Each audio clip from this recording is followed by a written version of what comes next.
Good evening and welcome to this abbreviated version of the news roundup for Saturday, August 26.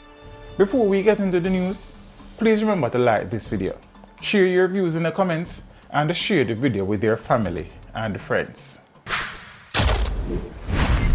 Reach them! Always make sure the message reach them! Now for the news in detail. A guard attached to Beryllium Security Company has been cited as a prime suspect in Friday evening's robbery at the Bank of Nova Scotia on Caledonia Road in Manchester. The guard is said to have been part of the drop-off team during the daring attack, which saw 5 people reportedly shot and wounded. The police high command says 5 people are being questioned in connection with the heist. 2 are said to be employees of the bank, while the others are attached to the courier company. According to investigators, one of the alleged gunmen have been identified as a former security guard attached to Beryllium. The getaway car has been recovered by the police. The vehicle was intercepted along the Four Parts Main Road in Clarendon near Sunset Boulevard. 1 9mm magazine, 1 M16, 2 AK-47 rounds, along with a ski mask were reportedly recovered from the vehicle. It is understood that the vehicle, which had mismatched registration plates, belongs to a man of a Portmore St. Catherine address. The 26-year-old driver of the car was arrested. The robbery, according to reports, took place around 6 when security guards employed to Beryllium were transporting 4 bags with money on a trolley when they were attacked by armed men. One of the guards reportedly challenged the men. The guards retreated and the robbers made off with 2 bags containing an undetermined sum of money. A policeman who was nearby challenged the men as they made their escape. Deputy Commissioner of Police in charge of crime, Fitz Bailey, says witness testimonies helped lawmen find Coyote Satchel, the woman suspected to have played a role in the abduction and killing of 80-year-old Daniel Rowe. The 30-year-old dental assistant of Padmore District, Red Hills in St. Andrew and Twickenham Park in St. Catherine was taken into custody on Friday, August 11. We got description from the witnesses. Based on the description that we got and other things that I will not get into, we were convinced that this individual was the person. And she was picked up on the date as indicated, and then we did our preliminary interview.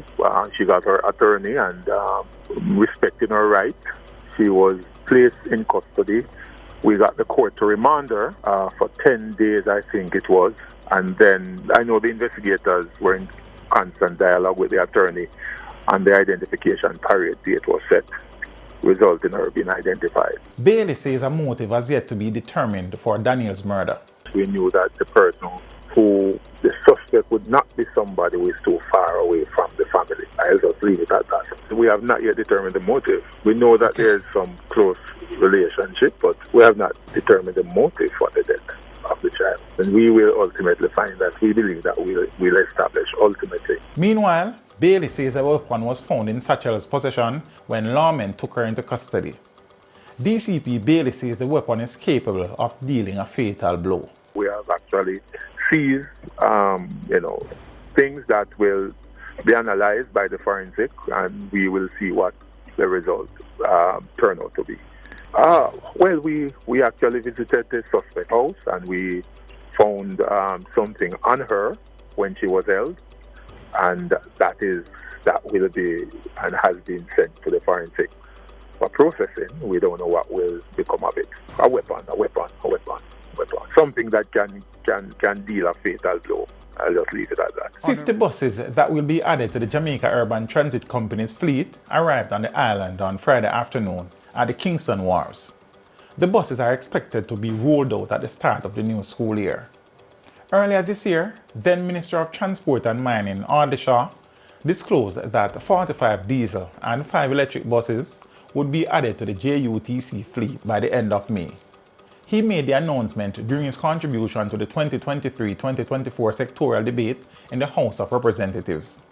Shaw had also stated that 20 compressed natural gas fueled units would also be added to the fleet under a joint arrangement with the private sector partners by September. It is unclear when the CNG fueled units will be delivered. 29-year-old dancehall artist Stephanie Williams, otherwise called Medic, of Mayfair Redhills Road in St. Andrew, has been missing since Thursday. She is of brown complexion and is about 5 feet 7 inches tall. Reports from the Constant Spring police state that Williams left home sometime on Thursday afternoon and has not been seen since. At the time, she was wearing a black blouse, black tights, and a pair of black shoes. The police say all attempts to contact her have failed. Anyone knowing the whereabouts of Stephanie Williams is being asked to contact the Constant Spring police at 876-924-1421, the 119 police emergency number, or the nearest police station. The Supreme Court has ruled that the constitutional challenge filed by the People's National Party against the extension of the tenure of Director of Public Prosecutions Paula Llewellyn is said to be heard in November. The order was made in chambers on Friday by Justice Lorna Shelley Williams. The landmark constitutional challenge will be heard over 3 days from November 20 to 23 before the full court. The claimants, leader of opposition business in the House, Philip Paulwell, and his Senate counterpart, Peter Bunting, are being represented by former Solicitor General and the noted constitutional lawyer Michael Hilton, King's Counsel, and Michael Williams. The Attorney General, who is named as the defendant, is being represented by a high-powered legal team of Alan Wood, King's Counsel, Ransford Braham, King's Counsel, Nico Pagan, and Catherine Williams. The People's National Party is asking the Constitutional Court to strike down as null, void, and of no legal effect an effort by the Andrew Holness administration to grant a second extension to the tenure of the Director of Public Prosecution. A floating dry dock which will be used to repair mainly commercial vessels, including container ships, bulk carriers, and the tankers, arrived in Jamaica on Friday morning. Earlier this year, Prime Minister Andrew Holness had broken ground for the floating dry dock, which will provide employment for skilled and unskilled labor and generate foreign exchange earnings. 51-year-old farmer Gary Rose of Coffee Ridge in Cave Valley, St. Anne, was on Friday charged with the murder of his brother-in-law. 55-year-old Errol Cameron, otherwise called Shabba and Madman of Coffee Ridge, was killed on August 18. It is reported that about 3 a.m. there was a stone-throwing incident involving Cameron and Rose. During the altercation, Rose reportedly used a digging fork to inflict wounds to Cameron's lower body. Cameron was later found on his bed with wounds to his body. An investigation was undertaken, which resulted in Rose being arrested on suspicion of murder. He was charged upon completion of the investigation. One black SIG submachine pistol and 34 rounds of ammunition were seized by the police during an operation in Carolina Avenue, Pembroke Hall, Kingston 20 on Saturday. 2 men were taken into custody in connection with the seizure. Reports from the Duhaney Park police had that about 5:45 a.m.